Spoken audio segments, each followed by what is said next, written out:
mientras tomaba un vuelo para visitar a su hijo. La madre del millonario se paralizó al ver una foto de infancia de la azafata durante una conversación. Era la misma foto de su hija que desapareció hace 28 años. El avión de Aeroméxico se sacudió violentamente entre las nubes grises que cubrían el cielo de la tarde. Esperanza Altamirano apretó los dedos contra los reposabrazos de su asiento de primera clase, no por miedo a volar. Había cruzado los cielos mexicanos cientos de veces en sus viajes de negocios, sino por la conversación que la esperaba en Monterrey. A los 67 años, Esperanza había aprendido que las palabras más difíciles siempre requerían el escenario perfecto, y el departamento nuevo de Rodrigo, con vista a las montañas de la Sierra Madre, le parecía el lugar indicado para intentar, una vez más, tender puentes con su hijo. «¿Gusta algo de tomar, señora?». La voz melodiosa de la sobrecargo interrumpió sus pensamientos. Esperanza levantó la vista hacia una joven de unos 30 años, de cabello castaño recogido en un chongo impecable y sonrisa profesional. Algo en esos ojos café la hizo dudar por un instante. «Un té de manzanilla, por favor. Enseguida se lo traigo». La sobrecargo se alejó por el pasillo con esa gracia que solo las mujeres acostumbradas a moverse en espacios reducidos pueden desarrollar. Esperanza la siguió con la mirada, sintiendo un extraño déjà vu que no lograba explicarse. El imperio textil que había construido en los últimos 28 años había sido su refugio, su forma de demostrarle al mundo y a sí misma que valía algo.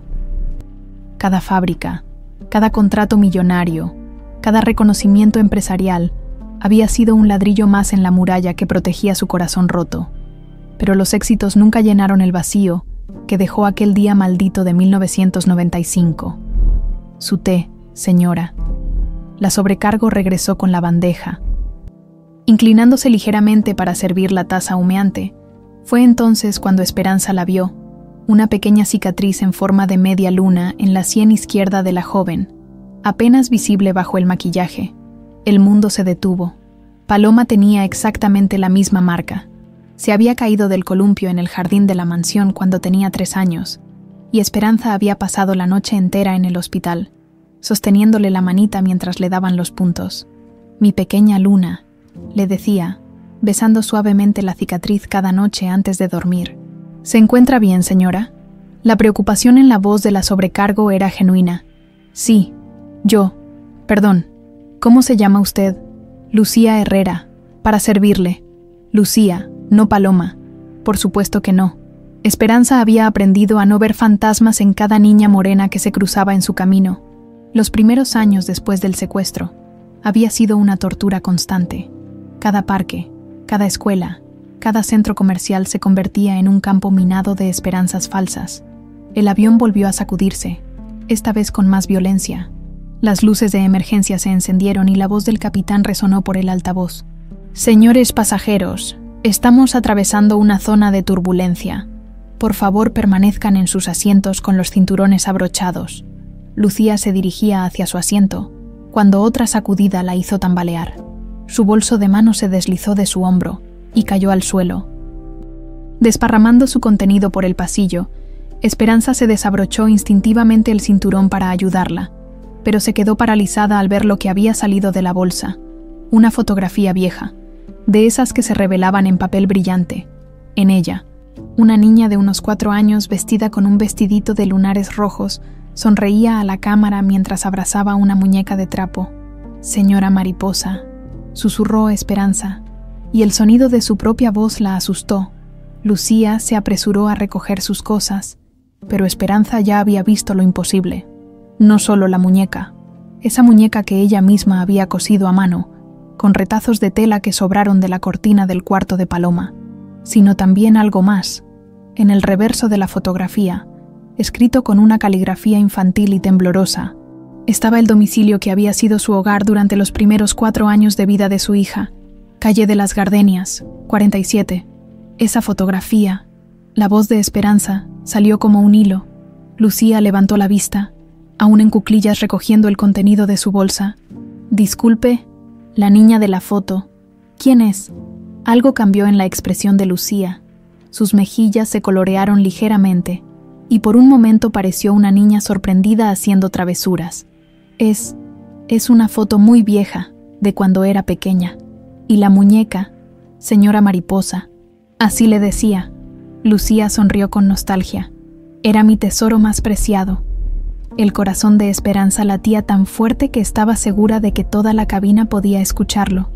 ¿Dónde la consiguió? Mi mamá me la regaló cuando era muy chiquita. Bueno, mi mamá Carmen, ella me crió. Lucía terminó de guardar sus cosas y se incorporó. ¿Por qué pregunta? ¿Carmen?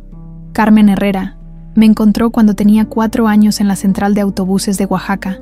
Estaba solita, con esa muñeca y esa foto. No recordaba nada más que esa dirección. Lucía señaló la fotografía que aún temblaba en las manos de Esperanza. Carmen dice que repetía esa dirección una y otra vez, como si fuera lo único que sabía del mundo. La turbulencia había cesado, pero Esperanza sentía como si el mundo entero siguiera tambaleándose.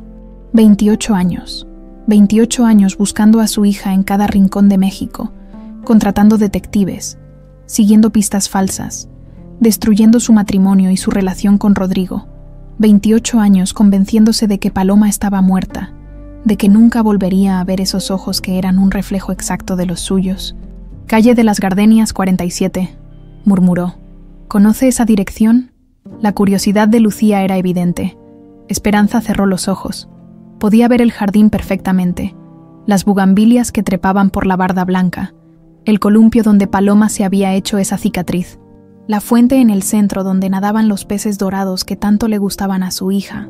Era mi casa, susurró. Era nuestra casa. Lucía frunció el ceño. No entiendo.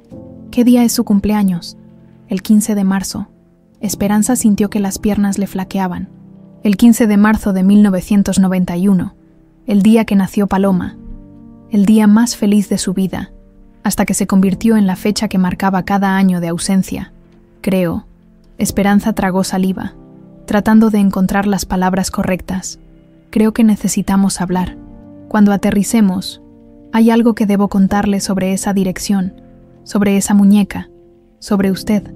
La confusión en los ojos de Lucía se mezcló con algo parecido al miedo. Señora, no sé qué está pensando, pero me llamo Esperanza Altamirano y creo que usted es mi hija.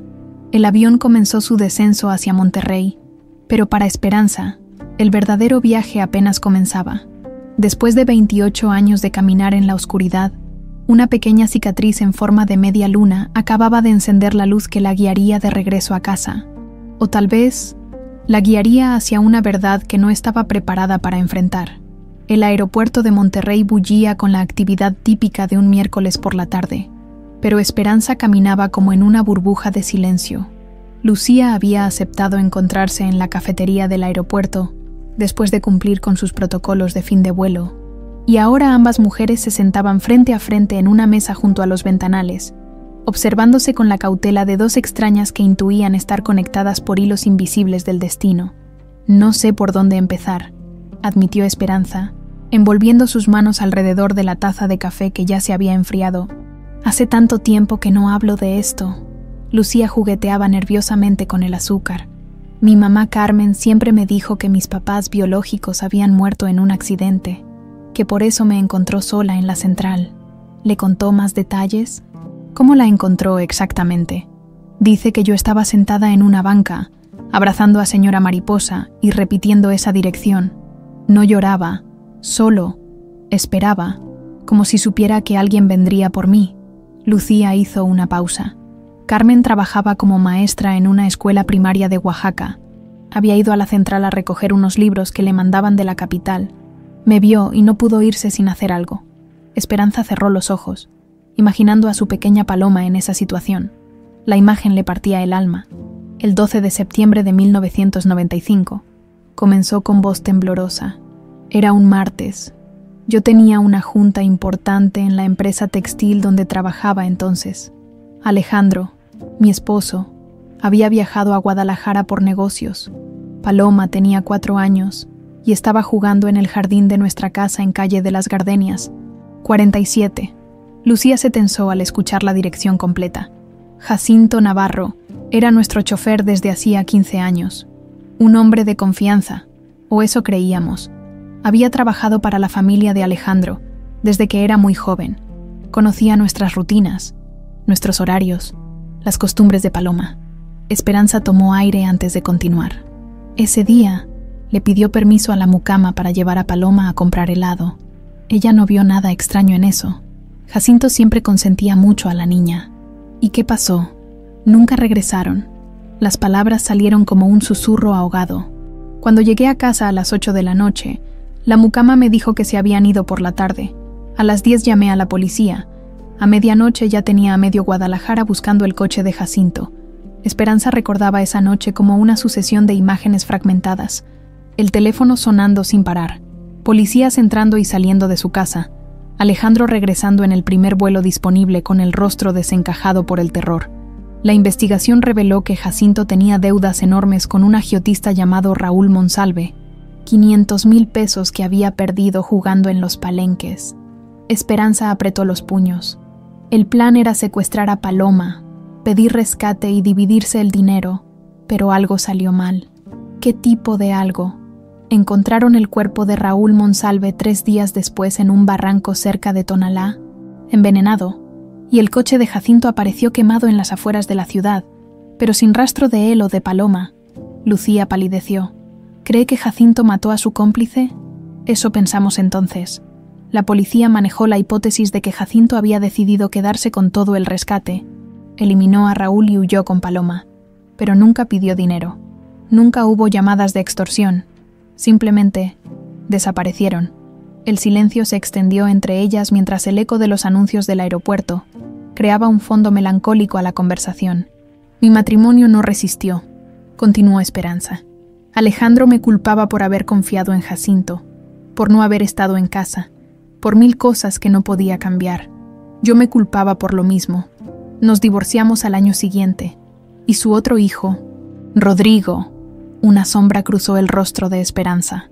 Rodrigo nació 3 años después del secuestro, un intento desesperado de Alejandro y mío de sanar lo que se había roto entre nosotros. Pero un bebé no puede reparar un matrimonio destruido por el dolor. ¿Él sabe sobre su hermana? Sabe que tuvo una hermana que desapareció antes de que él naciera, pero creció sintiéndose el segundo plato, compitiendo con el fantasma de una niña idealizada que nunca pudo conocer. Esperanza suspiró. Nuestra relación ha sido complicada.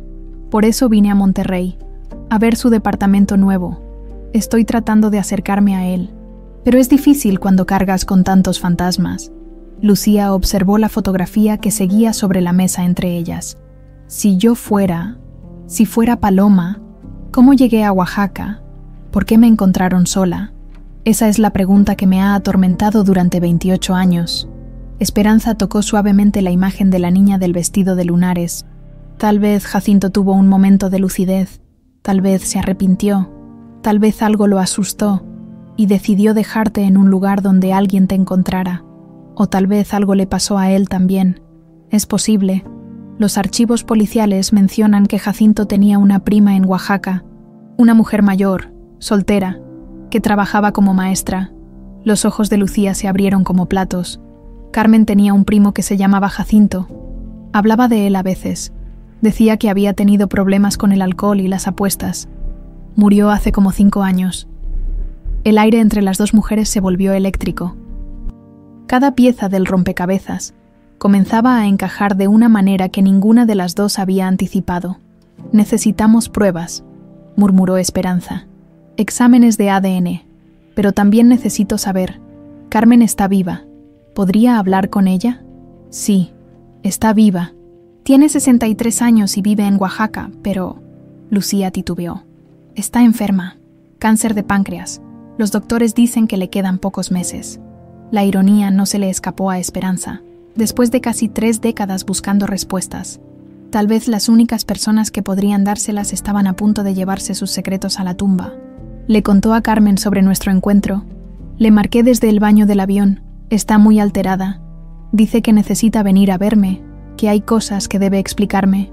Lucía hizo una pausa. Señora Esperanza, ¿realmente cree que yo podría ser su hija? Esperanza la estudió detenidamente. La forma de sus manos, idéntica a las de ella. La manera en que inclinaba la cabeza cuando estaba pensativa, igual que lo hacía Paloma. esa sonrisa tímida que le recordaba tanto a la niña que había perdido. En mi corazón, ya lo sé, admitió, pero mi mente necesita pruebas. Y usted merece la verdad completa, sin importar lo dolorosa que pueda ser. Lucía asintió lentamente. Entonces hagamos esas pruebas, y cuando Carmen llegue, pidámosle que nos cuente todo lo que ha callado durante 28 años. Mientras se ponían de pie para salir del aeropuerto, ninguna de las dos imaginaba que la verdad que estaban a punto de descubrir sería mucho más compleja y desgarradora de lo que cualquiera podría haber anticipado. El pasado estaba a punto de revelar secretos que cambiarían no solo sus vidas, sino su comprensión misma de lo que significaba el amor, el sacrificio y la redención. Los siguientes 14 días fueron los más largos en la vida de ambas mujeres. Esperanza había insistido en realizar los exámenes de ADN en 3 laboratorios diferentes de Monterrey y Ciudad de México. Necesitaba estar absolutamente segura antes de permitir que su corazón se abriera completamente a la posibilidad de haber encontrado a Paloma. Es la 3ª vez esta semana que revisa su celular, observó Rodrigo desde el sofá de su departamento, donde había preparado café para su madre. A los 25 años, había heredado la complexión atlética de su padre, pero los ojos oscuros e intensos de Esperanza. «Va a contarme qué está pasando o voy a tener que adivinarlo». Esperanza guardó el teléfono en su bolsa, tratando de parecer casual. Había decidido no contarle nada a Rodrigo hasta tener los resultados confirmados. No podía arriesgarse a crear falsas esperanzas o falsas amenazas a la relación que tanto le había costado construir con su hijo. Solo algunos asuntos de la empresa, mijo, nada importante. Rodrigo la estudió con esa mirada penetrante que tanto la incomodaba, porque le recordaba a ella misma cuando algo no le cuadraba. «Mamá, usted nunca se ha puesto así de nerviosa por la empresa.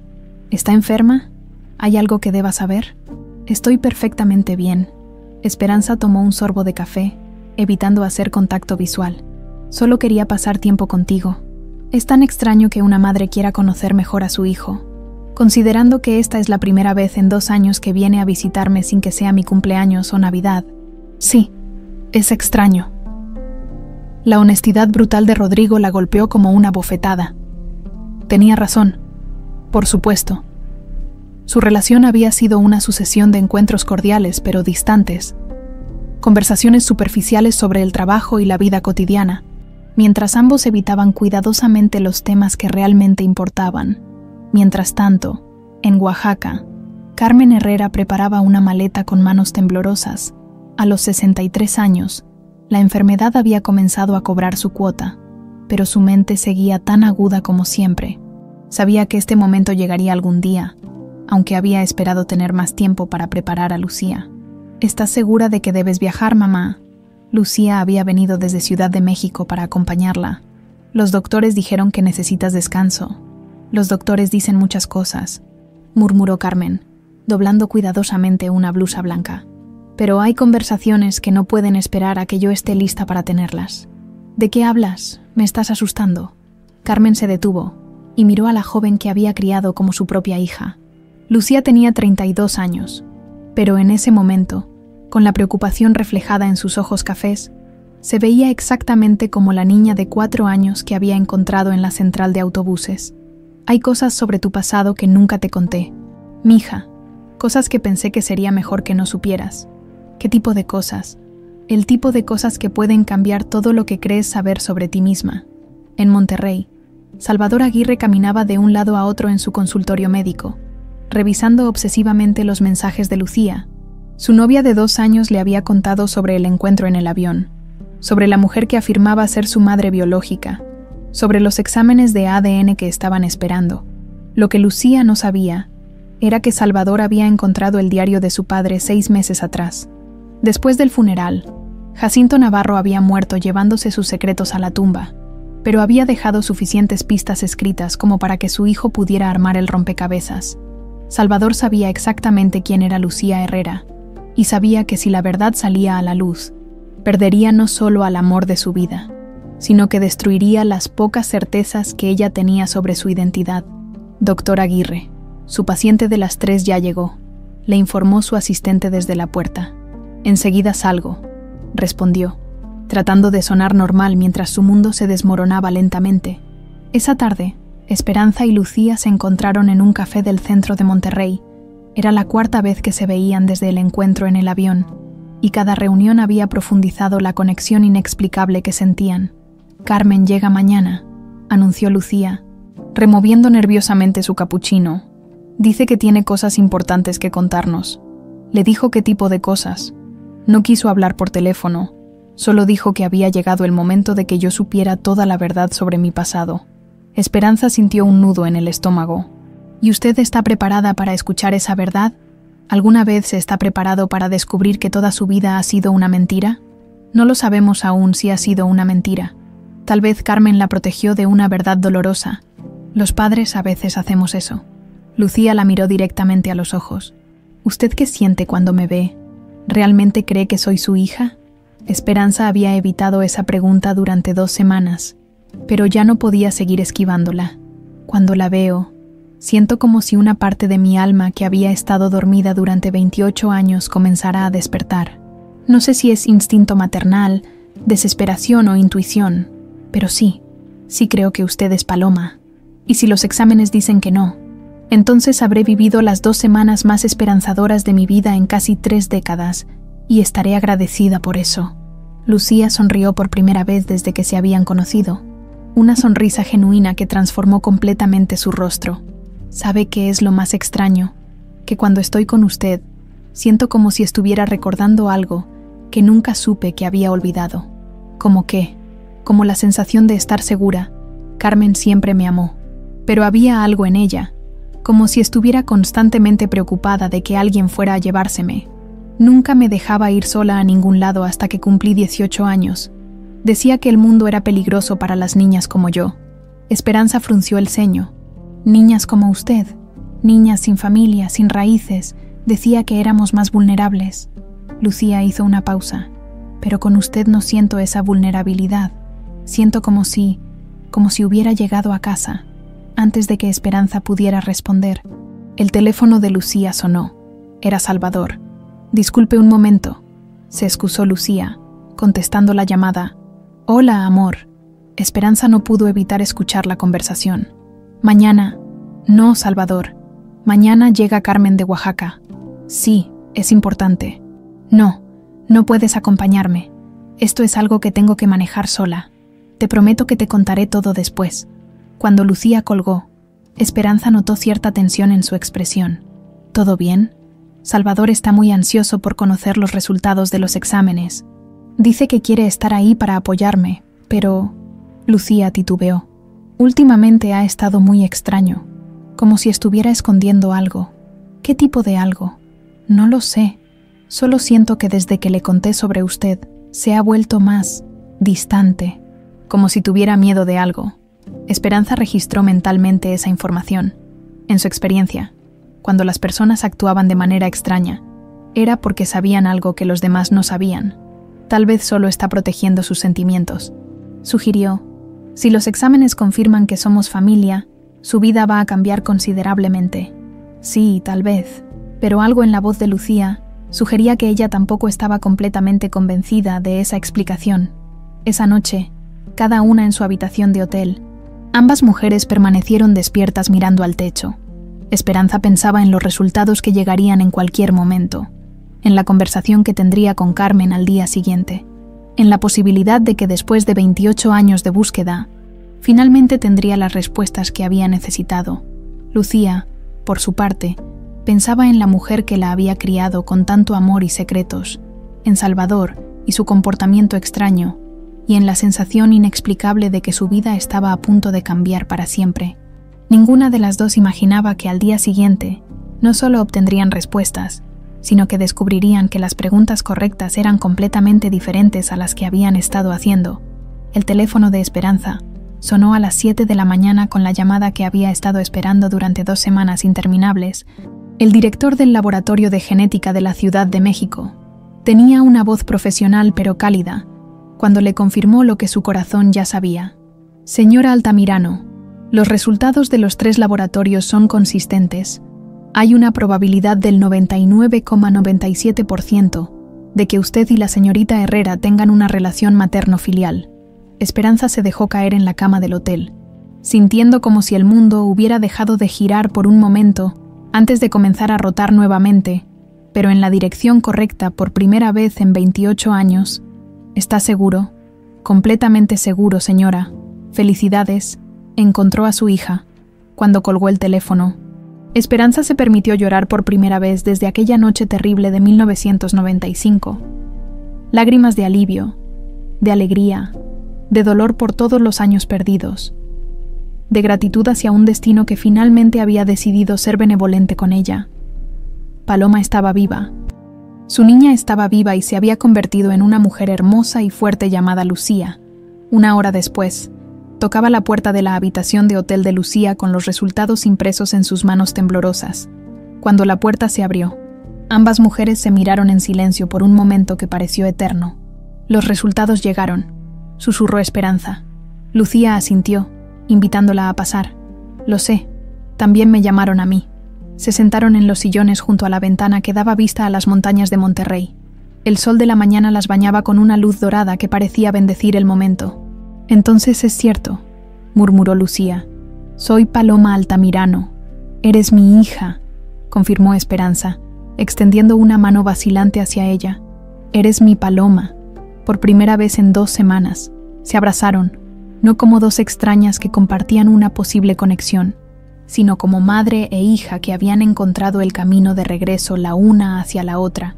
«¿Qué hacemos ahora?», preguntó Lucía contra el hombro de Esperanza. «Ahora esperamos a Carmen. Necesitamos escuchar su versión de la historia». Carmen Herrera llegó al hotel a las 2 de la tarde, apoyándose en un bastón, y visiblemente agotada por el viaje. A los 63 años, la enfermedad había comenzado a marcar su rostro, pero sus ojos seguían siendo los de una mujer inteligente y determinada, cuando entró a la habitación y vio a Esperanza y Lucía sentadas juntas. Algo en su expresión cambió, como si hubiera estado preparándose para este momento durante décadas. «Ya saben», dijo sin preámbulos, acomodándose lentamente en una silla. «Los exámenes confirmaron lo que yo siempre supe». «¿Siempre supiste?». La voz de Lucía salió estrangulada. «Sabías que yo era... Sabía que eras Paloma Altamirano desde el momento en que te encontré en la central de autobuses». Carmen sostuvo la mirada de su hija adoptiva sin pestañear. «Sabía exactamente quién eras y de dónde venías». El silencio que siguió fue ensordecedor. Esperanza sintió como si alguien le hubiera vaciado los pulmones de aire. «¿Cómo?», logró articular. Carmen suspiró profundamente.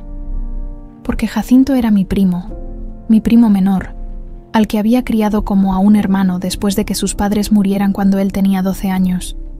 Lucía se puso de pie abruptamente. «¿Qué?». «Jacinto me llamó esa noche del 12 de septiembre. Estaba desesperado, llorando como no lo había escuchado llorar desde que era niño. Me contó lo que había hecho, lo que había planeado con Raúl Monsalve». Esperanza se aferró a los brazos de su silla. «¿Y usted no hizo nada? ¿No llamó a la policía?». «Déjeme terminar», interrumpió Carmen con firmeza. «Jacinto me dijo que Raúl había traicionado el plan original. En lugar de pedir rescate y devolver a la niña, Raúl quería venderla a una red de tráfico internacional.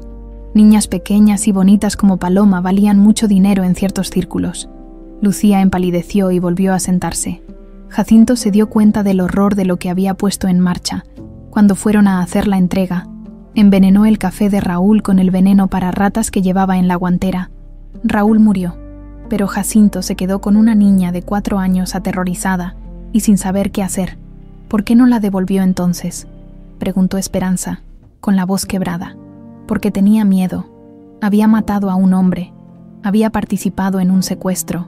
Sabía que si la devolvía, terminaría en la cárcel o muerto. Los socios de Raúl no iban a perdonar que les hubiera quitado su mercancía». Carmen hizo una pausa para tomar aire, visiblemente afectada por los recuerdos. «Me rogó que lo ayudara. Me dijo que llevaría a la niña a Oaxaca, que me la dejaría por unos días mientras él desaparecía para siempre, que después buscaría la manera de regresarla con su familia sin comprometerse». «Pero eso nunca pasó», murmuró Lucía. «No, Jacinto llegó con Paloma al amanecer del 14 de septiembre. La niña estaba en shock. No hablaba. Solo repetía esa dirección una y otra vez como si fuera un mantra. Jacinto se quedó 2 días, tratando de decidir qué hacer. Luego se fue una noche sin despedirse. ¿Y usted decidió quedarse con ella? Carmen miró directamente a Lucía. Al principio, pensé que era temporal, que encontraría la manera de regresarte con tu familia sin involucrar a Jacinto, pero pasaron los días, luego las semanas, y se encariñó con ella. Me enamoré de ella, confesó Carmen sin vergüenza. Era una niña dulce, inteligente, cariñosa. Había perdido todo lo que conocía, pero seguía siendo capaz de sonreír. Empezó a llamarme mamá después del primer mes. Esperanza sintió una punzada de dolor y celos simultáneamente. Cuando llevaban 3 meses con nosotros, Jacinto regresó. Había estado escondido en Michoacán, trabajando en ranchos ganaderos. Venía a llevarte de vuelta con tu familia. ¿Qué pasó? Yo no lo permití. Carmen levantó la barbilla con desafío. Para entonces, Paloma había comenzado a sanar. Me tenía confianza. Había empezado a hablar otra vez, a jugar, a comportarse como una niña normal. La idea de volver a traumatizarla, de explicarle que la habían secuestrado, que su chofer de confianza la había traicionado, no pude hacerlo. Entonces le mintió, acusó Esperanza. Le inventé una historia sobre un accidente de coche donde habían muerto sus papás. Le dije que yo era su nueva mamá y que la iba a cuidar para siempre. Carmen se limpió una lágrima. Jacinto protestó al principio, pero cuando vio lo bien que estaba la niña conmigo, lo feliz que parecía, decidió permitirlo. Durante 28 años, Jacinto venía a visitarnos cada 6 meses. Veía crecer a Lucía, la ayudaba económicamente cuando podía. Se había vuelto su tío Jacinto, un hombre bueno que la adoraba y que cargaba con la culpa de haberla separado de su familia original. Esperanza procesaba la información con dificultad. ¿Y nunca consideró decirme que mi hija estaba viva? Carmen guardó silencio por un momento largo. Sí lo consideré, muchas veces, especialmente cuando Lucía preguntaba sobre sus papás biológicos. ¿Pero qué? Pero había visto las noticias. Había leído sobre su búsqueda obsesiva, sobre las familias inocentes que había acusado falsamente de secuestro, sobre los detectives que había contratado para perseguir a personas que no tenían nada que ver con la desaparición de Paloma. Esperanza sintió como si la hubieran abofeteado. Yo solo trataba de encontrar a mi hija, y en el proceso destruyó la vida de 3 familias que tuvieron la mala suerte de ser investigadas por sus detectives. Una familia tuvo que mudarse de estado porque los acosaban constantemente. Otra se divorció por la presión. Un hombre perdió su trabajo porque usted estaba convencida de que él había visto algo que no había visto. El silencio se volvió asfixiante. Lucía miraba a ambas mujeres sin saber qué decir. Tenía miedo, admitió Carmen finalmente, de que si aparecía con Lucía después de tantos años, usted la vería como evidencia de un crimen, en lugar de verla como la hija que había perdido. Tenía miedo de que la presión mediática, las investigaciones, los juicios, destruyeran la paz que ella había encontrado conmigo, pero ahora está muriendo, señaló Esperanza con crueldad involuntaria. Sí, y por eso orquesté que se encontraran en ese vuelo. Lucía se puso de pie nuevamente. ¿Qué? Carmen sonrió débilmente. ¿Crees que fue casualidad que trabajaras en la ruta Guadalajara-Monterrey justo cuando la señora Altamirano necesitaba viajar a ver a su hijo? Yo sabía sus horarios de vuelo. Sabía que usted viajaba con frecuencia a Monterrey por negocios. ¿Cómo sabía eso?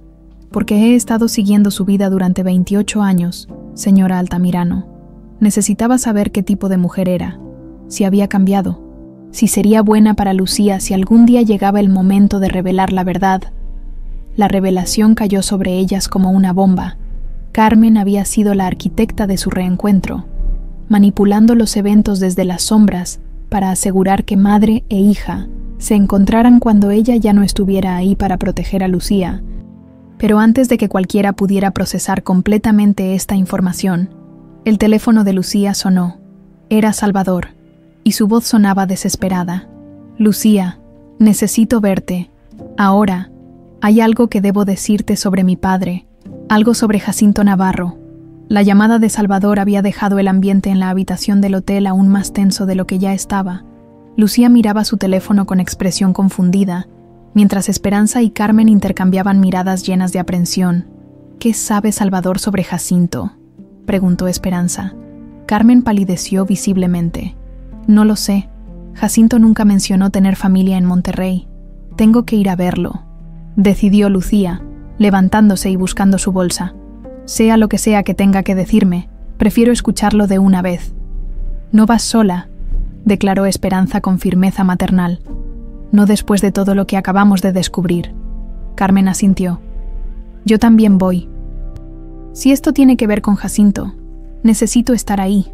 1 hora después, las 3 mujeres se encontraban en la sala de espera del consultorio médico de Salvador.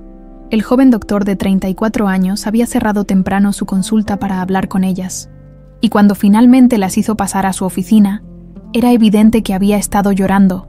«Salvador, me estás asustando», dijo Lucía, tomando su mano.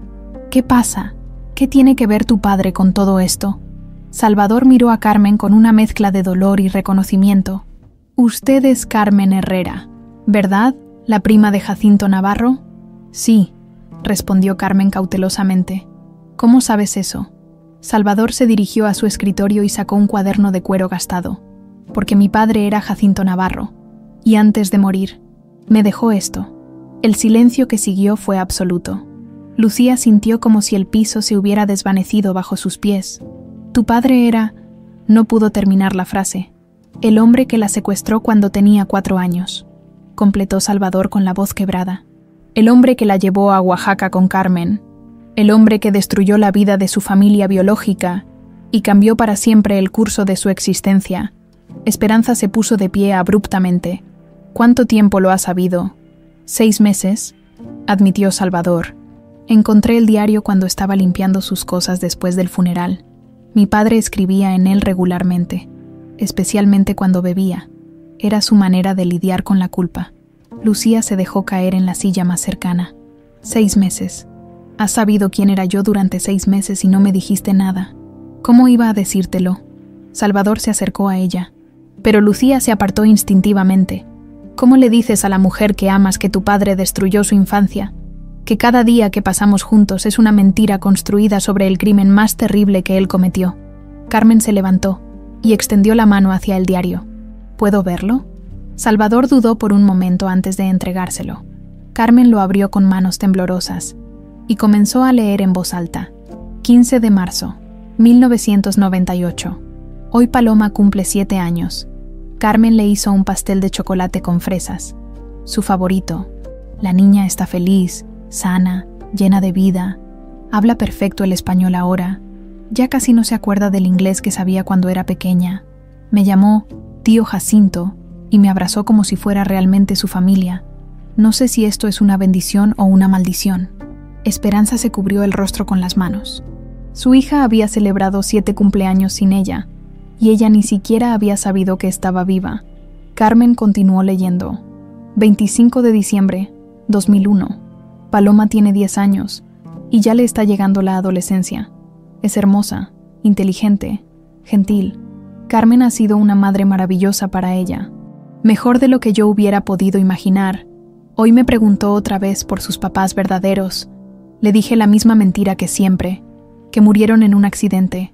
Cada vez que miento se me parte el alma. ¿Por qué nunca nos contactó?, preguntó Esperanza con la voz ahogada. Si se sentía tan culpable, ¿por qué no arregló las cosas? Salvador pasó varias páginas del diario. Aquí está la respuesta. 10 de junio, 2005. Vi en las noticias que Esperanza Altamirano acusó a otra familia inocente de secuestro. Es la 3ª vez en 2 años. Sus detectives están persiguiendo a personas que no tuvieron nada que ver con lo que yo hice. Su dolor la ha vuelto peligrosa. Si aparezco ahora con Paloma, destruirá a Carmen, que es la única madre verdadera que la niña ha conocido. No puedo hacerle eso a ninguna de las dos. Papá tenía razón, murmuró Salvador. Sus métodos de búsqueda habían dañado a muchas familias inocentes. Esperanza sintió como si cada palabra fuera un puñal. Yo solo quería encontrar a mi hija, y en el proceso se volvió exactamente el tipo de persona de la que mi padre quería proteger a Lucía, replicó Salvador con dureza. «¡Basta!», gritó Lucía, poniéndose de pie. «Basta los dos, no pueden usar mi vida como un campo de batalla para sus culpas y recriminaciones». Se dirigió hacia la ventana, dándoles la espalda. «Necesito entender algo. Salvador, ¿cuándo supiste exactamente quién era yo? La primera vez que vi tu foto con la muñeca, Fue cuando estábamos ordenando las cosas de papá. Había una copia de esa misma fotografía en el diario, junto con recortes de periódico sobre tu desaparición. Y aún así decidiste salir conmigo. Salvador bajó la cabeza. Al principio pensé que era coincidencia. Lucía Herrera era un nombre común, y habían pasado más de 20 años. Pero cuando comenzamos a salir en serio, y me contaste más detalles sobre tu infancia en Oaxaca, sobre Carmen, sobre el tío Jacinto que te visitaba, te diste cuenta de que era yo. Sí, y para entonces ya estaba enamorado de ti. Lucía se volvió hacia él con lágrimas en los ojos. ¿Alguna vez me amaste realmente? ¿O solo te quedaste conmigo por culpa? «Te amo», exclamó Salvador desesperadamente. «Te amo más de lo que he amado a alguien en mi vida. Por eso no pude decirte la verdad, porque sabía que la perderías para siempre». «¿Y qué hay de mí?», intervino Esperanza. «¿Qué hay de los 28 años que perdí con mi hija por el crimen de su padre? Mi padre pagó por ese crimen todos los días de su vida», respondió Salvador con firmeza. «Vivió con la culpa, el alcoholismo, la depresión. Murió solo y lleno de arrepentimiento». Carmen cerró el diario suavemente. Había más en las visitas de Jacinto de lo que les conté. No solo venía a ver a Paloma, venía a confesarse conmigo, a buscar absolución que yo nunca pude darle. ¿Qué quiere decir? Jacinto me contaba sobre sus pesadillas, sobre cómo lo perseguían las imágenes de esa noche. Me hablaba de su deseo de confesarlo todo, de buscar a la familia Altamirano y pedirles perdón. Pero también me hablaba de su terror a la cárcel, a la venganza de los socios de Raúl Monsalve que nunca habían dejado de buscarlo. Salvador asintió. En el diario menciona varias veces que recibía amenazas, que había personas que sabían lo que había pasado con Raúl y que querían cobrarse la deuda. ¿Qué tipo de personas? Narcotraficantes.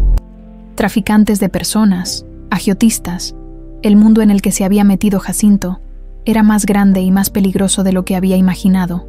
Esperanza se sentó pesadamente. Entonces mi hija no solo fue secuestrada, estuvo en peligro todos estos años. No, corrigió Carmen firmemente. En Oaxaca estuvo segura, yo me aseguré de eso. Cambiamos su nombre legalmente, nos mudamos 3 veces durante su infancia. Siempre mantuvimos un perfil bajo. ¿Por eso nunca me dejaba salir sola hasta los 18 años? Preguntó Lucía, comprendiendo finalmente las precauciones extremas de Carmen. Exacto, no sabía si algún día alguien podría venir buscándote. Tenía que protegerte de peligros que ni siquiera podía explicarte. Salvador se acercó nuevamente a Lucía. Por eso decidí crear la Fundación para Niños Desaparecidos. Era mi manera de honrar tu historia, de hacer algo bueno con el conocimiento terrible que cargaba. ¿Qué fundación? La que iba a anunciarte en nuestro aniversario el próximo mes. Ya tengo el financiamiento inicial, los permisos legales, los contactos con organizaciones internacionales. Salvador sacó una carpeta de su escritorio. Iba a llamarla Fundación Esperanza, en honor a tu madre biológica y a la esperanza de reunir familias. Lucía tomó la carpeta con manos temblorosas. Dentro había planes detallados, presupuestos, cartas de apoyo de instituciones gubernamentales y privadas. Hiciste todo esto sin decirme nada. Era mi manera de pedirte perdón por los pecados de mi padre sin tener que confesártelos. Pensé que si podía hacer algo bueno, algo que honrara tu historia sin revelarte la verdad dolorosa. Pero la verdad siempre sale a la luz, murmuró Carmen.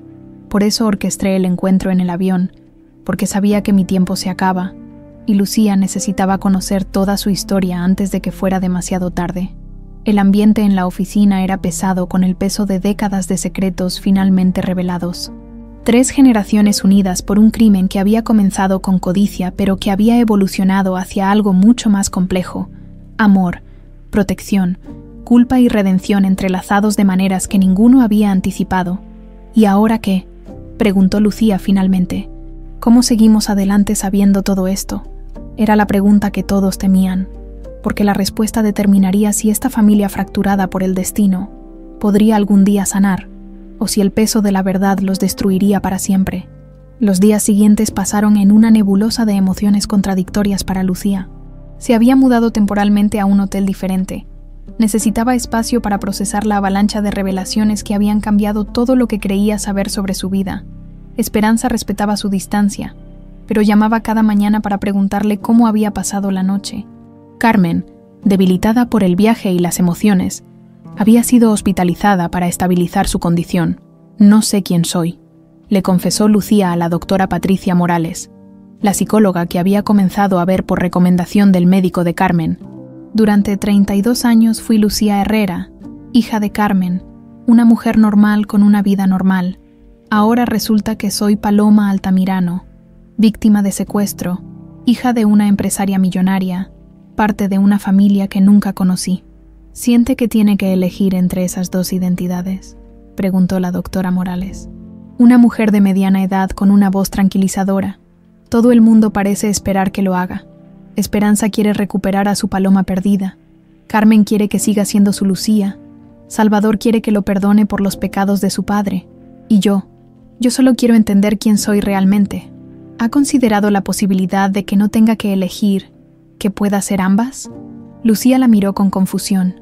¿Cómo puedo ser ambas? Paloma desapareció cuando tenía 4 años. Lucía es quien he sido toda mi vida adulta. Pero Paloma no desapareció realmente, ¿verdad? Se transformó en Lucía. Los primeros 4 años de su vida como Paloma siguen siendo parte de usted, aunque no los recuerde claramente. Era cierto, durante las sesiones de terapia, Lucía había comenzado a recuperar fragmentos de memorias tempranas. El jardín con bugambilias, el columpio donde se había hecho la cicatriz, una voz masculina, cantándole canciones de cuna que ahora sabía que era la de Alejandro, su padre biológico. ¿Qué pasa con Carmen?, preguntó Lucía. Si abrazo mi identidad como Paloma, eso significa que traiciono a la mujer que me crió con tanto amor. ¿Por qué tendría que ser una traición? Carmen la salvó, la protegió, la amó. Eso es real, sin importar las circunstancias que llevaron a ello. Esa tarde, Lucía visitó a Carmen en el hospital. La enfermedad había acelerado su deterioro, y los médicos habían sido claros. Le quedaban pocos meses de vida, tal vez menos. ¿Cómo te sientes, mija?, preguntó Carmen, aunque era obvio que ella era quien se veía peor. Confundida, enojada, agradecida, todo al mismo tiempo. Lucía se sentó en la silla junto a la cama. ¿Por qué nunca me dijiste la verdad? Porque cuando eres una niña de 4 años que ha perdido todo lo que conocía, necesitas certezas, no más confusión. Carmen tomó la mano de Lucía. Necesitabas una mamá que te dijera que todo iba a estar bien, no una mujer que te explicara que el mundo era un lugar terrible donde la gente que confiabas podía lastimarte. Pero yo tenía derecho a saber. ¿A los 4 años? ¿A los 10? ¿A los 15? Carmen suspiró. Cada año que pasaba, se hacía más difícil. ¿Cómo le explicas a una adolescente feliz y estable que toda su vida ha sido construida sobre una mentira piadosa? Lucía guardó silencio, entendiendo la imposible posición en la que Carmen se había encontrado. Además, continuó Carmen, para cuando tuviste edad suficiente para entender, yo ya te amaba como a una hija verdadera. La idea de perderte, de que regresaras con tu familia biológica y desaparecieras de mi vida, no podía soportarlo. Era por eso tan protectora conmigo, parcialmente, pero también tenía miedo real de que alguien viniera a buscarte. Jacinto me había contado sobre las amenazas, sobre la gente peligrosa que seguía involucrada en el caso. Mantener un perfil bajo no era solo precaución, era supervivencia. Esa noche, Lucía se encontró con Esperanza en el restaurante del hotel. Era su 5ª cena juntas desde el reencuentro, y cada vez se sentía menos forzada, más natural. ¿Cómo está Carmen?, preguntó Esperanza, y Lucía notó la preocupación genuina en su voz. Débil. Los doctores dicen que tal vez le queden 2 o 3 meses. Esperanza asintió solemnemente. ¿Sabe que tengo sentimientos muy complicados hacia ella? ¿Qué tipo de sentimientos? Por un lado, la odio por habérmela quitado, por haberme robado 28 años de su vida, 28 años de cumpleaños, graduaciones, decepciones amorosas, logros, todos los momentos que conforman la relación entre una madre y una hija. Lucía sintió una punzada de dolor por Esperanza, pero por otro lado, continuó Esperanza, le estoy profundamente agradecida, porque cuando veo la mujer en la que usted se ha convertido, sé que Carmen hizo un trabajo maravilloso como madre. Usted es bondadosa, inteligente, fuerte, generosa. Esas no son cualidades que aparecen por arte de magia. Carmen me enseñó esos valores. Exacto. Y eso me hace enfrentar una verdad muy dolorosa. Tal vez Carmen fue mejor madre para usted de lo que yo hubiera podido ser. Lucía la miró con sorpresa. ¿Por qué dice eso? Porque cuando usted desapareció, me volví obsesiva, destructiva. Arruiné mi matrimonio. Dañé mi relación con Rodrigo. Lastimé a familias inocentes con mis acusaciones infundadas. Si hubiera recuperado a Paloma en esos primeros años, habría estado criando a una niña, mientras yo estaba consumida por la venganza y la paranoia. Pero eso fue porque había perdido a su hija. Es natural que haya reaccionado así. ¿Natural? ¿Era natural acusar falsamente a 3 familias de secuestro? ¿Era natural contratar detectives que acosaran a personas inocentes? ¿Era natural descuidar a Rodrigo porque estaba tan obsesionada con encontrar a la hija perdida? Esperanza negó con la cabeza. No, Lucía. Mi dolor me convirtió en alguien peligroso. Lucía procesó esta confesión en silencio. Era la primera vez que Esperanza admitía completamente las consecuencias destructivas de su búsqueda. Carmen me protegió no solo del trauma del secuestro, murmuró Lucía, sino también de la versión de usted que existía en esos años. Sí, y ahora tengo que vivir con esa realidad. Compartieron un momento de silencio contemplativo, antes de que Lucía hablara nuevamente. ¿Qué pasa con Rodrigo? ¿Cuándo va a conocer la verdad? El rostro de Esperanza se ensombreció. No lo sé. Nuestra relación ya es frágil. No estoy segura de cómo va a reaccionar al saber que finalmente encontré a la hermana con la que siempre se sintió en competencia. ¿Piensa que se va a resentir conmigo? Rodrigo es un buen hombre, pero ha cargado con mucho resentimiento. Creció sintiendo que tenía que competir con un fantasma perfecto. Ahora resulta que ese fantasma se hizo realidad. Al día siguiente, Lucía visitó sola a Rodrigo en su departamento. Había decidido que él merecía escuchar la verdad de ella directamente. No de Esperanza. ¿Tú eres mi hermana perdida?, preguntó Rodrigo después de que Lucía le contó toda la historia. Su tono era difícil de interpretar. Soy Paloma. Sí, pero también soy Lucía, y estoy tratando de entender cómo ser ambas. Rodrigo caminó hacia la ventana que daba vista a las montañas. Toda mi vida he odiado a una niña que ni siquiera conocía. He culpado a un fantasma por todos los problemas en mi relación con nuestra madre. Y ahora descubro que esa niña se convirtió en una mujer real, con una vida real, que sufrió traumas que yo ni siquiera puedo imaginar. Se volvió hacia ella.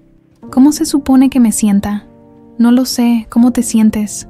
Rodrigo permaneció en silencio por un largo momento. Culpable, avergonzado y curioso. Siempre me pregunté cómo sería tener una hermana mayor.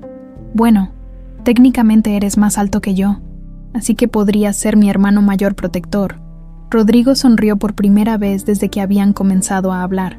¿Sabes qué es lo más extraño? Que me caes bien desde que llegaste. Mamá ha estado más equilibrada, menos obsesionada con el pasado, más presente en el momento. De verdad, sí. Es como si encontrarte hubiera cerrado un círculo que había estado abierto durante toda mi vida. Tal vez ahora finalmente pueda tener una relación normal con ella. ¿Y conmigo?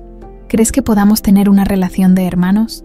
Rodrigo se acercó a ella y, para sorpresa de Lucía, la abrazó. Me gustaría intentarlo, pero necesitas saber algo.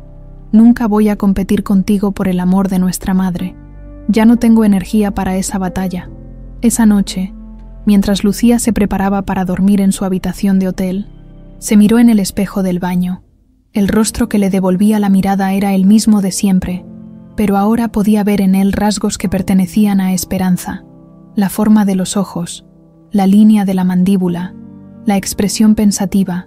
También podía ver rasgos que venían de Carmen, la gentileza en la mirada, la determinación quieta, la capacidad de escuchar antes de hablar. Por primera vez desde que había comenzado toda esta odisea, Lucía sintió que tal vez no tenía que elegir entre ser Paloma o Lucía. Tal vez podía ser ambas. Honrando tanto a la madre que la había criado como a la madre que la había buscado durante 28 años, tal vez el amor no tenía que ser una competencia. Tal vez podía ser una suma. Una semana después de las revelaciones sobre Salvador, Esperanza tomó una decisión que la había mantenido despierta durante varias noches. Era momento de organizar una cena íntima donde toda la verdad pudiera salir a la luz y donde todos los involucrados pudieran comenzar a procesar juntos el camino hacia adelante. ¿Estás segura de que es buena idea?, preguntó Rodrigo cuando su madre le explicó el plan. Juntarnos todos después de todo lo que ha pasado. Podría ser explosivo, o podría ser sanador, replicó Esperanza, mientras revisaba el menú que había planeado para la noche. Llevamos días procesando esto en fragmentos, hablando de a 2 o de a 3. Es momento de que enfrentemos esta situación como lo que somos, una familia, complicada y fracturada, pero familia al fin. Había reservado el salón privado de un restaurante discreto en el centro de Monterrey. No quería que la conversación más importante de sus vidas se viera interrumpida por miradas curiosas o teléfonos celulares grabando. Carmen llegó en una silla de ruedas, empujada por una enfermera que Esperanza había contratado para la ocasión. Los tratamientos de quimioterapia la habían debilitado considerablemente, pero había insistido en estar presente. Esta conversación lleva 28 años esperando. Había dicho, no me la voy a perder por unos achaques. Lucía llegó acompañada de Salvador, quien había estado especialmente callado desde que revelara la identidad de su padre. Rodrigo fue el último en llegar, visiblemente nervioso pero determinado a ser parte de esta extraña reunión familiar. Antes de que empecemos, dijo Esperanza una vez que todos estuvieron sentados alrededor de la mesa redonda, quiero que sepan que no tengo expectativas sobre cómo debe salir esta conversación. No estoy aquí para forzar decisiones ni para imponer mi versión de lo que debería ser nuestra familia. Carmen la miró con una mezcla de sorpresa y respeto. ¿Y qué espera entonces? Espero honestidad. Espero que podamos hablar sin guardarnos nada, sin mentiras piadosas, sin secretos. Y espero que al final de la noche, todos tengamos claro dónde estamos parados.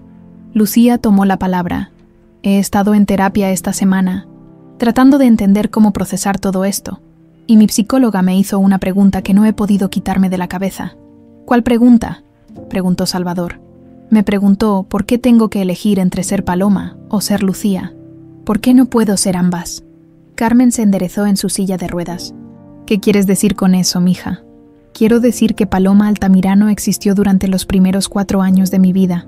Esa niña era real, tenía una familia, tenía experiencias, tenía una identidad. El hecho de que no recuerde claramente esos años no significa que no sean parte de mí. Esperanza sintió un nudo en la garganta, pero se mantuvo callada. Y Lucía Herrera ha existido durante los siguientes 28 años. Esa mujer también es real, también tiene experiencias, también tiene una identidad que se construyó sobre el amor genuino de Carmen. ¿Entonces qué propones?, preguntó Rodrigo. Lucía miró a cada persona alrededor de la mesa antes de responder. Propongo que construyamos algo nuevo, algo que no existía antes. No se trata de borrar el pasado ni de negar las verdades dolorosas. Se trata de honrar todas las verdades. Salvador se inclinó hacia adelante. ¿Eso significa que puedes perdonarme por haber guardado el secreto sobre mi padre? Salvador, lo que hizo tu padre fue terrible, pero tú tenías 8 años cuando yo desaparecí. No eres responsable de sus decisiones. Lucía tomó su mano. Y lo que hiciste después, la fundación, la manera en que me amaste, eso habla de quién eres tú, no de quién era él. ¿Y nosotros?, preguntó Carmen con voz temblorosa. ¿Cómo funciona esto entre nosotras? Lucía se levantó de su silla y se acercó a Carmen. Se arrodilló junto a la silla de ruedas y tomó las manos arrugadas de la mujer que la había criado. Tú eres mi mamá Carmen, la mujer que me enseñó a caminar otra vez después del trauma, que me cantaba cuando tenía pesadillas, que trabajó doble turno para pagarme la universidad, que me amó incondicionalmente durante 28 años. Eso no cambia. No importa lo que descubramos sobre cómo llegué a tu vida. Las lágrimas corrían por las mejillas de Carmen. ¿Y ella?, preguntó, señalando con la mirada a Esperanza. Lucía se puso de pie y caminó hacia Esperanza. Y ella es mi madre biológica, la mujer que me llevó en su vientre, que me cantó canciones de cuna que aún recuerdo en mis sueños, que nunca dejó de buscarme aunque eso casi la destruyera. También merece ser parte de mi vida. Esperanza se puso de pie también, con lágrimas en los ojos. ¿Realmente crees que eso es posible? ¿Que podamos coexistir sin competir? Creo que el amor no es un recurso limitado, respondió Lucía con firmeza. Creo que podemos crear una familia expandida, donde hay lugar para todos los tipos de amor que han dado forma a mi vida. Rodrigo carraspeó desde su lugar en la mesa. ¿Y dónde encajo yo en esta familia expandida? Lucía le sonrió. Tú eres mi hermano menor que es más alto que yo y que va a tener que enseñarme todos los chismes familiares que me perdí durante 28 años. Por primera vez en la noche, Rodrigo sonrió genuinamente. Eso podría tomar años. Tenemos tiempo, respondió Lucía. Carmen intervino con voz débil pero clara. Hay algo más que necesito decir, sobre por qué orquesté el encuentro en el avión. Todos se volvieron hacia ella. No fue solo porque me estoy muriendo. Fue porque durante todos estos años he estado siguiendo la vida de cada uno de ustedes. Esperanza, he leído sobre sus éxitos empresariales, sobre cómo transformó su dolor en propósito, construyendo un imperio. Rodrigo, sé que estudió psicología porque quería entender las dinámicas familiares disfuncionales. Rodrigo se sorprendió. ¿Cómo sabe eso? Porque una madre protectora se mantiene informada sobre todas las amenazas potenciales para su hija, pero también porque quería asegurarme de que si algún día Lucía conocía a su familia biológica, serían buenas personas. ¿Y qué concluyó?, preguntó Esperanza. Que todos han sido dañados por lo que pasó, pero que todos han tratado de sanar de maneras constructivas. Esperanza, usted canalizó su búsqueda obsesiva hacia el éxito empresarial, Rodrigo. Usted estudió para entender y romper patrones familiares tóxicos. Salvador, usted se hizo médico para sanar a otros. Carmen hizo una pausa para tomar oxígeno de la pequeña máquina portátil que llevaba consigo. Y yo crié a Lucía para que fuera fuerte, independiente, compasiva, para que cuando llegara este momento, pudiera manejar la complejidad de amar a múltiples familias sin perderse a sí misma en el proceso. El silencio que siguió fue profundo y reflexivo. Salvador finalmente habló. ¿Qué pasa con la fundación? ¿Seguimos adelante con el proyecto? Por supuesto, respondió Lucía sin dudarlo. Pero con algunas modificaciones. Quiero que Carmen sea la presidenta honoraria y quiero que Rodrigo forme parte del consejo directivo. Rodrigo se señaló a sí mismo con incredulidad. Tú estudiaste psicología familiar. Entiendes mejor que nadie el impacto que tiene la pérdida de un miembro familiar en la dinámica del resto del grupo. Podemos ayudar no solo a reunir familias, sino a sanar a las familias que han sido fracturadas por la pérdida. Esperanza se limpió las lágrimas y habló con voz firme. Yo proporcionaré el financiamiento inicial, $1,000,000 para empezar, y el compromiso de matching funds por cualquier donación que consigan durante los primeros 5 años. $1,000,000. Salvador la miró con asombro. Es poco comparado con lo que gasté en detectives privados e investigaciones infructuosas durante 28 años. Al menos ahora ese dinero será invertido en algo constructivo. Carmen sonrió débilmente. Entonces realmente lo vamos a hacer. Vamos a crear algo bueno de toda esta tragedia. Vamos a crear una familia, corrigió Lucía. Una familia extraña, complicada, construida sobre secretos y mentiras y dolor, pero también sobre amor y perdón y segundas oportunidades. Esperanza levantó su copa de agua. Por la familia Altamirano, Herrera, Aguirre Navarro, que Dios nos ayude a todos. Todos levantaron sus copas, incluso Carmen con su mano temblorosa. Por la familia expandida. Brindaron al unísono, y por primera vez en 28 años, Esperanza sintió que su familia estaba completa, diferente a como la había imaginado, más complicada de lo que hubiera querido, pero completa al fin. 6 meses después de aquella cena que cambió todo, la familia expandida había desarrollado una rutina extraña pero funcional. Esperanza había relocado temporalmente sus operaciones principales de Guadalajara a Monterrey, estableciendo una oficina satélite que le permitía estar cerca de sus hijos recién encontrados, sin abandonar completamente su imperio empresarial. La decisión más sorprendente había sido costear el tratamiento experimental de Carmen en el MD Anderson Cancer Center de Houston, cuando Esperanza anunció que había conseguido una cita con uno de los mejores oncólogos especializados en cáncer de páncreas. Carmen inicialmente se había negado. No voy a permitir que gaste su dinero en una causa perdida, había dicho Carmen desde su cama de hospital en Monterrey. No es una causa perdida, replicó Esperanza, sentándose en la silla que había comenzado a considerar suya después de tantas visitas. Y no es mi dinero, es el dinero de nuestra familia. ¿Nuestra familia? Carmen, usted crió a mi hija durante 28 años. Le dio amor, estabilidad, educación, valores. Le enseñó a ser la mujer extraordinaria que es hoy. Si eso no la convierte en familia, entonces no entiendo qué significa la palabra familia. Carmen había comenzado a llorar, pero yo la odié durante tantos años. Cuando veía las noticias sobre su búsqueda, sobre las familias que acusaba falsamente, pensaba que era una mujer terrible que no merecía recuperar a Paloma. Y yo la odié a usted por robármela, pero el odio se construye sobre el desconocimiento. Ahora que la conozco, entiendo por qué Lucía se convirtió en la persona que es. El tratamiento en Houston había sido agresivo y doloroso, pero efectivo. Los doctores lograron reducir significativamente el tamaño de los tumores y extender el pronóstico de Carmen de meses a al menos 2 años, posiblemente más. Durante esas semanas de tratamiento, algo extraordinario había sucedido entre las dos mujeres. Esperanza se había quedado en Houston para acompañar a Carmen, y en las largas horas de las salas de espera y los cuartos de hospital, habían comenzado a conocerse realmente.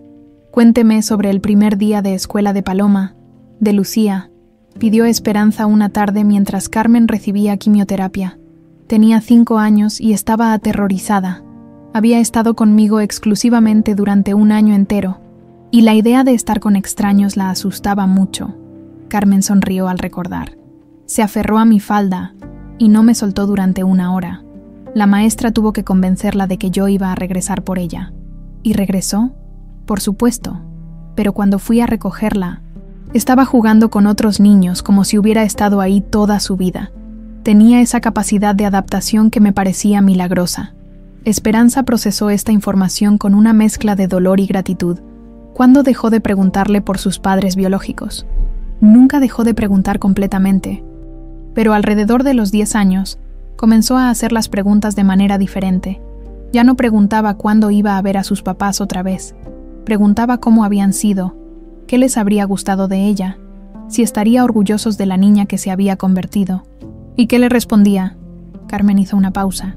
Conectada a las máquinas que bombeaban medicamentos salvavidas por sus venas, le decía la verdad sobre lo que sabía, que su mamá la había amado muchísimo, que había sido una niña muy deseada, que su familia había tenido recursos económicos, pero que eso no había sido lo más importante, que lo más importante había sido el amor. Esperanza sintió un nudo en la garganta. ¿Le contó sobre el jardín? ¿Sobre el columpio? Sí. Le dije que tenía un jardín hermoso con flores y un columpio donde jugaba todos los días. Le dije que se había caído de ese columpio y que por eso tenía la cicatriz. Pero que sus papás la habían cuidado con mucho amor. ¿Cómo sabía esos detalles? Carmen la miró directamente a los ojos, porque Jacinto me los contó, cuando llegó con Paloma esa primera noche. Estaba desesperado por justificar lo que había hecho. Me habló durante horas sobre la familia Altamirano, sobre lo feliz que había sido la niña, sobre lo mucho que la amaban sus padres. ¿Por qué me está contando esto ahora? Porque quiero que sepa que aunque Lucía creció sin conocerla, creció sabiendo que había sido amada. Nunca le dije que sus padres estaban muertos, porque los odiaran o porque hubieran sido malas personas. Le dije que habían muerto, porque era más fácil de entender que explicarle que alguien se la había robado. Durante esas conversaciones en Houston, Esperanza comenzó a comprender la complejidad de lo que Carmen había vivido. No había sido solo una mujer que se quedó con una niña robada. Había sido una mujer que se había convertido en madre soltera de la noche a la mañana, que había tenido que inventar una historia creíble para los vecinos, los maestros, los doctores, que había tenido que cambiar de trabajo para un horario que le permitiera cuidar a una niña traumatizada, que había aprendido a lidiar con pesadillas, regresiones, miedos inexplicables. Los primeros 2 años fueron los más difíciles, confesó Carmen durante una de sus sesiones de diálisis. Paloma tenía pesadillas terribles. Se despertaba gritando por su mami y por papi. Yo no sabía qué hacer, cómo la consolaba. La cargaba y le cantaba.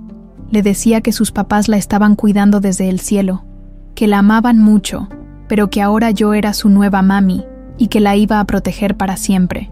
Y funcionó. Poco a poco, alrededor de los 6 años, las pesadillas se espaciaron. A los 8, casi habían desaparecido completamente. pero desarrolló otros miedos. Miedo a que me fuera y no regresara, miedo a que alguien viniera a llevársela, miedo a confiar en extraños. Esperanza entendía ahora por qué Lucía había crecido con esa necesidad de seguridad emocional, por qué valoraba tanto la estabilidad en sus relaciones. ¿Alguna vez se arrepintió de quedársela? Carmen meditó la respuesta por un largo momento.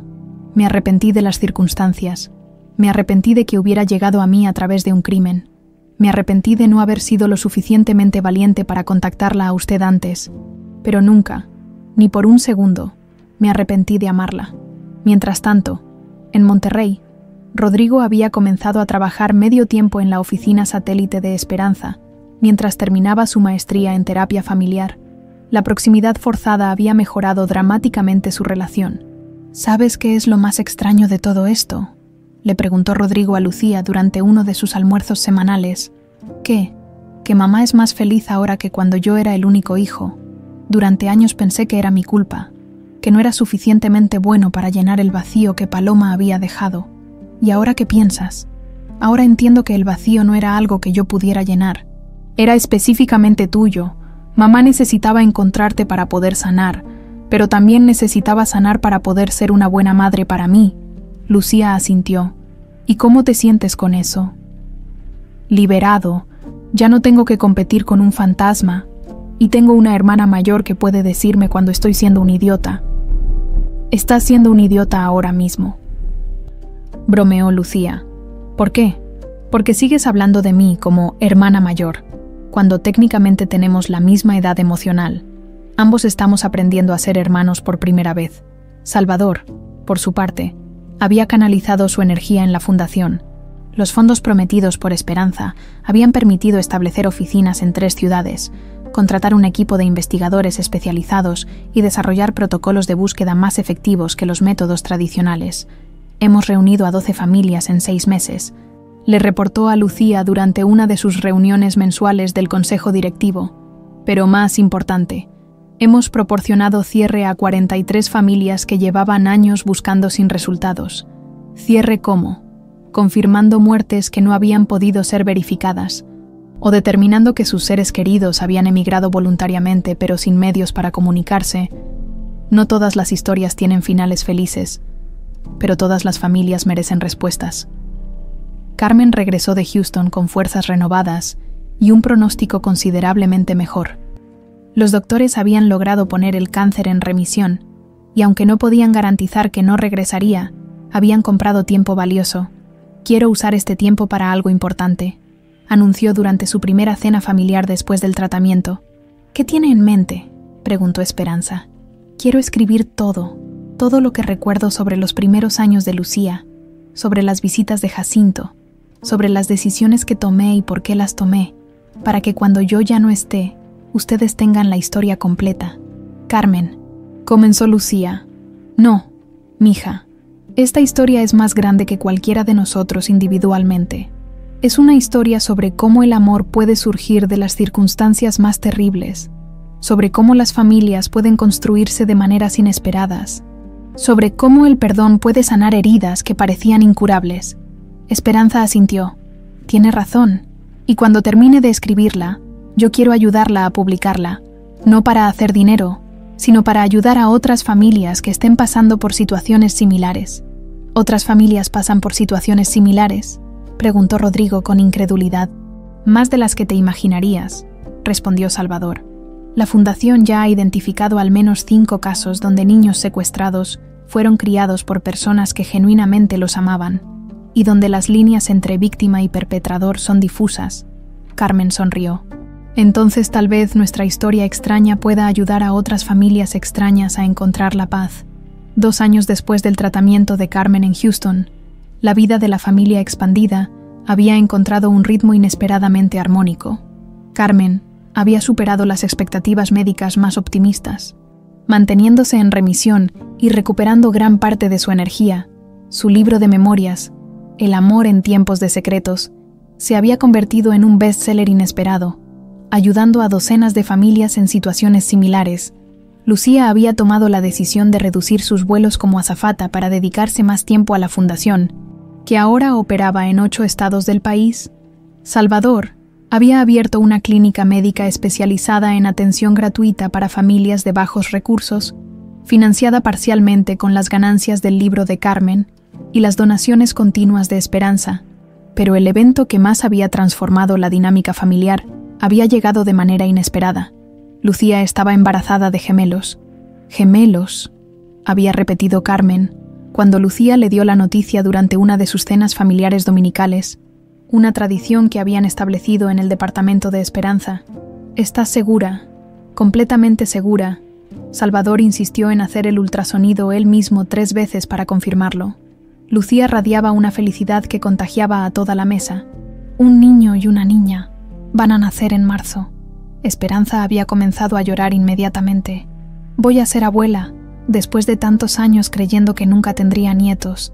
Todos vamos a ser abuelos en esta familia extraña», había bromeado Rodrigo. Carmen, abuela materna adoptiva, Esperanza, abuela biológica, y yo, tío hermano menor más alto. El embarazo había transcurrido sin complicaciones durante los primeros 8 meses. Lucía había seguido trabajando en la fundación.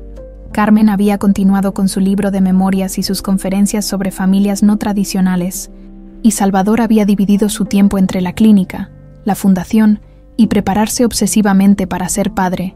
Pero el 15 de marzo, fecha que ya tenía un significado especial como cumpleaños de Lucía, las cosas se complicaron. Las contracciones empezaron muy temprano en la mañana. Recordaría a Salvador más tarde. Lucía las había estado sintiendo esporádicamente durante toda la semana, pero el doctor había dicho que era normal para embarazos gemelares.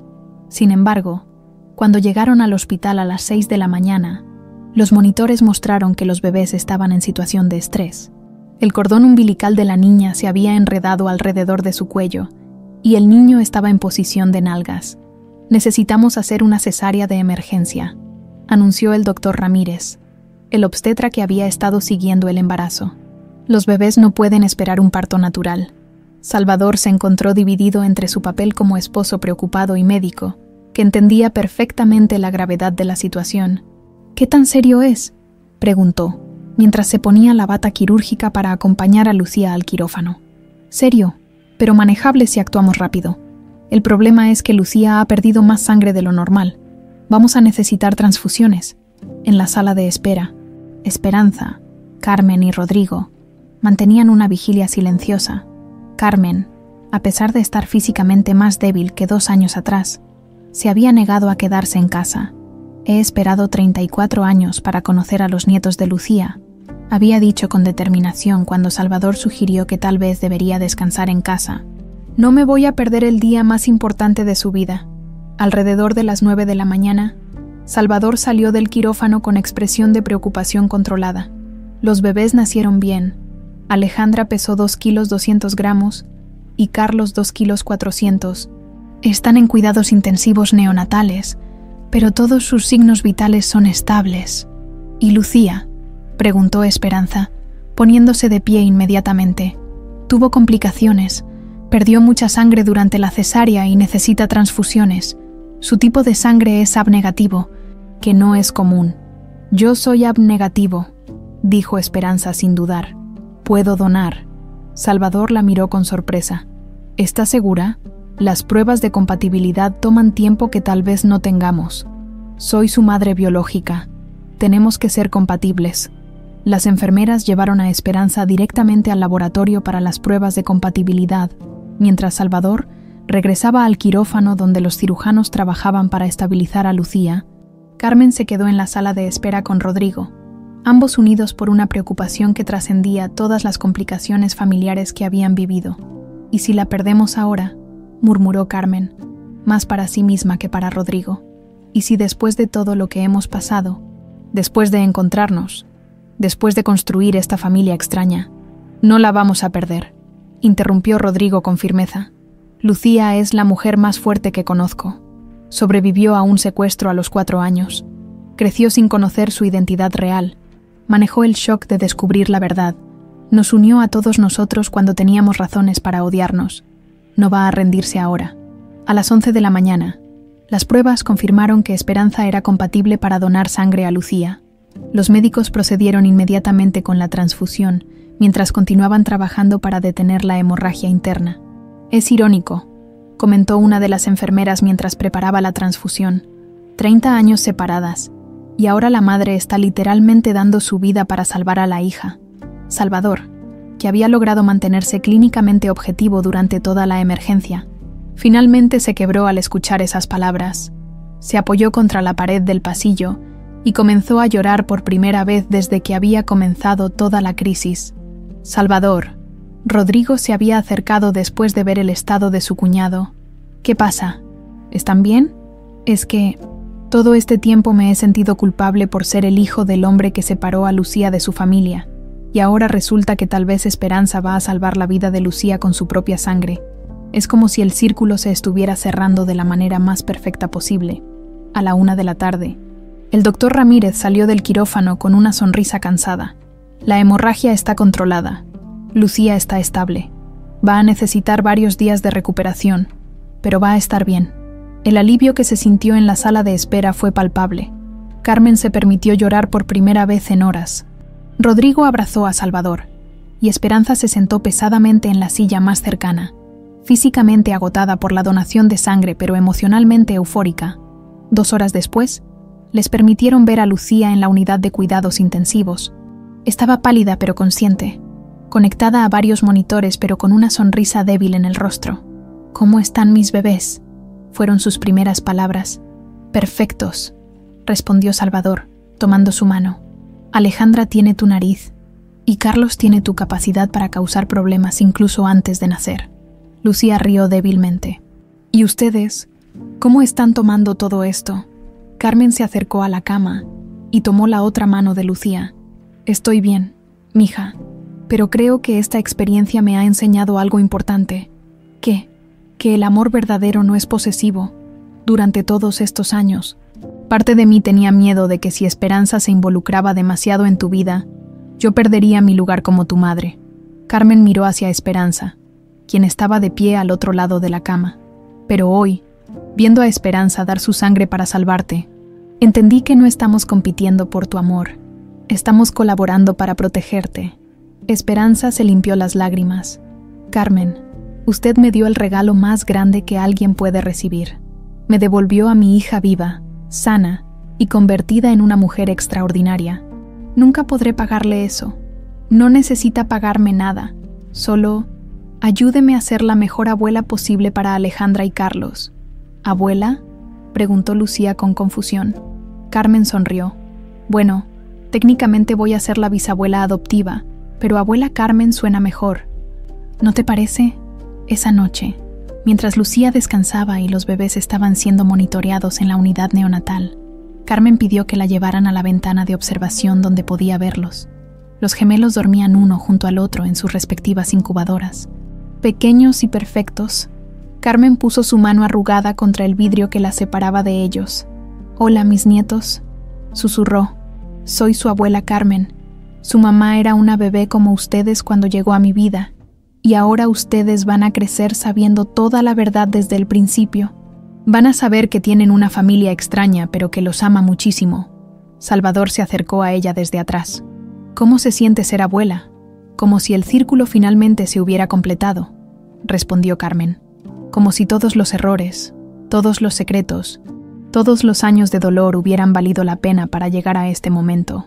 3 meses después, cuando Carmen tuvo la fuerza suficiente para cargar a los gemelos por primera vez, susurró las palabras que nadie más escuchó, pero que resumían todo lo que había vivido. El círculo se completa.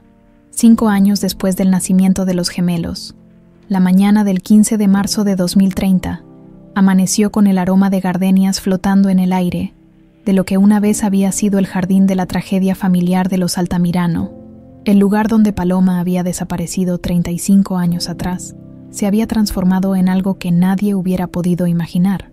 El centro comunitario Carmen Herrera, para niños en situación de riesgo, Esperanza caminaba lentamente por los senderos del centro, observando cómo su nieta Alejandra perseguía mariposas entre las flores mientras su nieto Carlos construía castillos de arena en el área de juegos. A los 72 años, se movía con la elegancia digna de quien ha aprendido que la verdadera riqueza no se mide en pesos, sino en momentos como estos. Abuela Esperanza, mira lo que encontré, gritó Alejandra, corriendo hacia ella con algo apretado en su pequeño puño. ¿Qué es, mi amor? La niña abrió la mano revelando una pequeña piedra en forma de corazón. Es para ti, como el corazón que me dijiste que se te había roto cuando mamá se perdió, pero que ahora está completo otra vez. Esperanza se arrodilló para quedar a la altura de su nieta, sintiendo como las lágrimas comenzaban a formarse en sus ojos. A los 5 años, Alejandra tenía la misma intensidad emocional que había caracterizado a Paloma de pequeña, pero también la sabiduría tranquila que había desarrollado Lucía durante sus años con Carmen. «Es el regalo más hermoso que me han dado en toda mi vida», le dijo, guardando la piedra en el bolsillo de su chaqueta junto a la fotografía descolorida de la muñeca, señora Mariposa, que aún llevaba consigo todos los días. Del otro lado del jardín, Lucía terminaba de instalar una nueva exposición de arte en el pabellón principal del centro. Sus clases de pintura y escultura para niños en situación de calle se habían convertido en el programa más solicitado del centro, no solo porque desarrollaba habilidades artísticas, sino porque proporcionaba un espacio seguro para que los niños procesaran traumas similares al que ella había vivido. «Mami, ¿puedo ayudar con los pinceles?», preguntó Carlos, apareciendo a su lado con las manos ya manchadas de pintura azul. «Por supuesto, mi amor, pero primero tienes que prometerme que no vas a pintar las paredes como la semana pasada».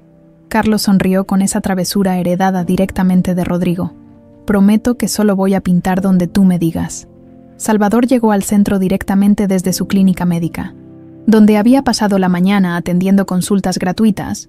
La Fundación Esperanza había crecido hasta convertirse en una red nacional de servicios para familias fracturadas, pero él había insistido en mantener su consulta local para no perder el contacto directo con las comunidades que servían.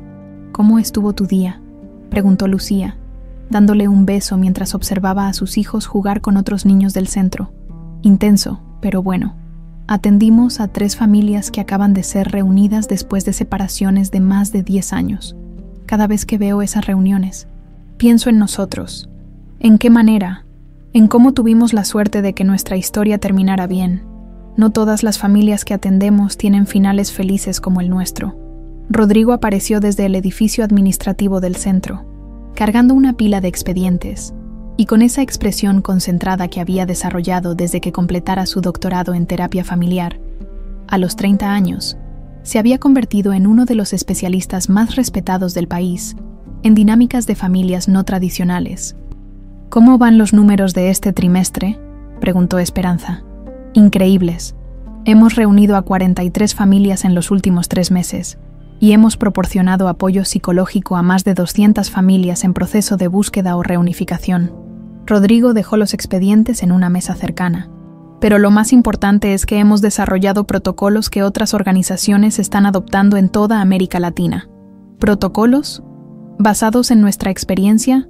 ¿Cómo manejar situaciones donde los niños desaparecidos fueron criados por personas que genuinamente los amaban? ¿Cómo facilitar reunificaciones sin destruir los vínculos que se formaron durante la separación? ¿Cómo ayudar a las familias a crear nuevas dinámicas que honren toda la historia? No solo la parte que les resulta cómoda». Carmen apareció lentamente desde el área de descanso del centro, apoyándose en su bastón, pero con la sonrisa que había mantenido durante los últimos 5 años, a pesar de que el cáncer había regresado 2 veces más. A los 68 años, había superado todos los pronósticos médicos y se había convertido en la figura materna no oficial de todos los niños que pasaban por el centro. «¿Alguien quiere escuchar una historia?», anunció, y inmediatamente una docena de niños corrieron hacia ella desde diferentes partes del jardín. «Abuela Carmen, abuela Carmen», gritaban, usando el título que todos los niños del centro habían adoptado naturalmente. Carmen se sentó en el banco bajo el árbol de gardenias que habían plantado en el lugar exacto donde una vez estuvo el columpio de Paloma. Los niños se acomodaron a su alrededor en círculo, incluyendo a Alejandra y Carlos, quien había abandonado inmediatamente sus pinceles cuando escuchó la invitación. «Esta historia es sobre una pequeña que se perdió en el bosque», comenzó Carmen con la voz melodiosa que había desarrollado durante décadas de contar cuentos para calmar pesadillas infantiles. Lucía, Salvador, Esperanza y Rodrigo se acercaron silenciosamente para escuchar. Como habían hecho cientos de veces durante los últimos años, Aunque Carmen nunca contaba literalmente su historia real, todos sus cuentos contenían elementos reconocibles: niñas perdidas que encontraban nuevas familias, madres que buscaban incansablemente, familias que se construían de maneras inesperadas.